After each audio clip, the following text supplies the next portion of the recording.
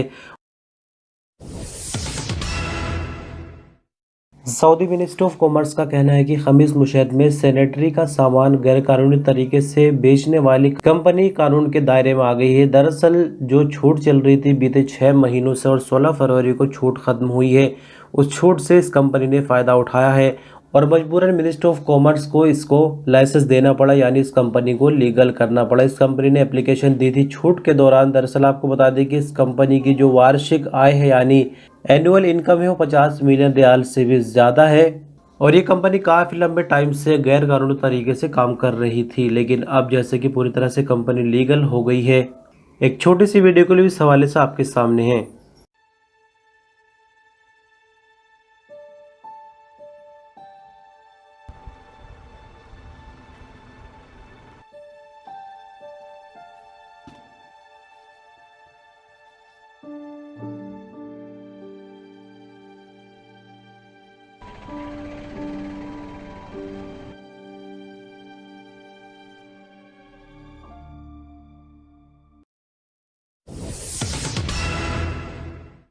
Saudi अरब में accounts authority के प्रमुख डॉक्टर अहमद अल मगामिस ने कहा कि 40,000 से ज़्यादा सऊदी अकाउंटेंट लेबर मार्केट में काम करने लगे हैं।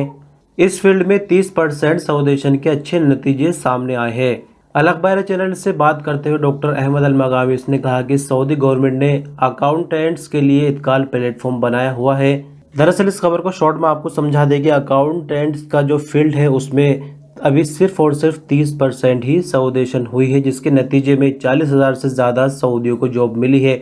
और जैसा कि सभी फील्ड में होता हुआ आया है, पहले सऊदी गवर्नमेंट परसेंट के हिसाब से जो है सऊदेशन लेकर आती है, कानून नया लेकर आती है, लेकिन उसके बाद फिर उसको 30% से 50% कर दिया जाता है, फिर 70%, और कई फील्ड में देखने को मिल रहा है कि 100% तक सवोदेशन हो गई है। तो ऐसे में अकाउंट के फील्ड में आगे और ज़्यादा खतरे हैं, यानी और अजनबी की जॉब जा सकती है, क्योंकि 30% के जब अच्छे नतीजे सामने निकल कर आए हैं तो ऐसे में गवर्नमेंट चाहेगी कि इस परसेंट को आगे और बढ़ाया जाए और खारजियों की जगह पर सऊदियों को ज़्यादा से ज़्यादा नौकरी दी जाए। तो खबर आ रही है यूनाइटेड अरब अमीरात से निकलकर, जैसे कि एक्सपो दुबई 2020, आपने इसका नाम सुना होगा। अक्सर हमने न्यूज़ के माध्यम से आपको कई तरह की खबरें इस हवाले से दी है। हालांकि ये 2020 में होना था, लेकिन कोरोना की वजह से इसको आगे बढ़ा दिया गया और ये साल 2021 में शुरू हुआ है, लेकिन नाम फिर भी इसका एक्सपो दुबई 2020 रखा गया। तो एक्सपो दुबई 2020 6 महीने तक जारी रहा। अब इसका जो टाइम है वो ख़त्म हो गया है, लेकिन साथ ही साथ आपको बता दें कि सऊदी अरब में अब इसकी तैयारियां शुरू होने लगी है, यानी साल 2030 में जो एक्सपो आएगा नया, 10 साल के बाद ये इवेंट ऑर्गेनाइज किया जाता है। तो अब नया जो 2030 में एक्सपो आएगा वो रियाज एक्सपो 2030 के नाम से होगा। दरअसल आपको बता दें कि सऊदी अरब के क्राउन प्रिंस मोहम्मद बिन सलमान ने साल 2021 यानी बीते साल अक्टूबर के महीने में ही इसकी बोली लगा दी थी और इसका नॉमिनेशन अपने नाम करवा लिया था।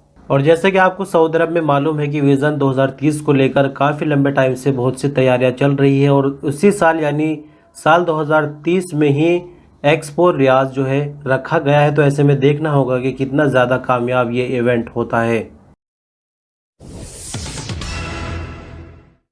तो बात करेंगे कोविड-19 की रिपोर्ट की। Saudi Arab ministry of health की तरफ से बीती शाम आई कोविड-19 की रिपोर्ट के मुताबिक 106 नए मामले रिकॉर्ड पर आए, नई रिकवरी 219, 2 नई मौत की साथ में खबर है। एक्टिव मामलों की बात करें तो ये 7,736, इनमें से क्रिटिकल केस 122 है। 106 नए मामले रिकॉर्ड आने के बाद कुल केस सऊदी भर में 7,50,589 हो जाते हैं। 219 नई रिकवरी के बाद 7,33,811 कुल रिकवरी, 2 नई मौत के बाद कुल डेथ अब तक 9,042 सऊदी भर में हो गई है। सऊदी अरब में हरमैन शरीफेन मैनेजमेंट ने रमज़ान के दौरान मस्जिद नबवी के लिए ऑपरेशन प्लान जारी किया है। सऊदी प्रेस एजेंसी के मुताबिक मस्जिद नबवी मैनेजमेंट के जिम्मेदार ने बताया कि रमज़ान के दौरान ज़ायरीन को बेहतरीन सर्विसेज दी जाएंगी। मस्जिद नबवी के सहनों और छत पर नमाज के इंतज़ाम किए गए हैं। सभी ज़ायरीन सुकून के साथ इबादत कर सकेंगे। हरमैन शरीफेन मैनेजमेंट के मुताबिक मस्जिद नबवी के हर हिस्से में नए कालीन बिछाए जाएंगे। 25,600 नए कालीन होंगे। हर हिस्से में जमजम कूलर रखे जाएंगे। रोजाना 14,000 कूलर सभी जगहों पर रखे जाएंगे। इफ्तार के दौरान आब जमजम की बोतलें लोगों में बांटी जाएंगी। मस्जिद नबवी, रियाजुल जिन्ना मस्जिद नबवी की छत और सहनों में दिन में भी 3 बार सफाई की जाएगी, जबकि मस्जिद नबवी के बाकी हिस्सों में दिन में 5 बार सफाई की जाएगी। मगरिब, इशा, तरावी, जुमा और ईद की नमाजों के लिए मस्जिद के सहन ज़ायरीन के लिए खोले जाएंगे। भीड़ के दौरान मस्जिद नबवी की छत और मस्जिद के सभी 100 दरवाजे ज़रूरत के मुताबिक खोले जाएंगे। मस्जिद नबवी के अंदर 3,200 यानी 3,200 लोगों का स्टाफ यानी वर्करों का स्टाफ ज़ायरीन और नमाजियों की खिदमत के लिए लगाया गया है।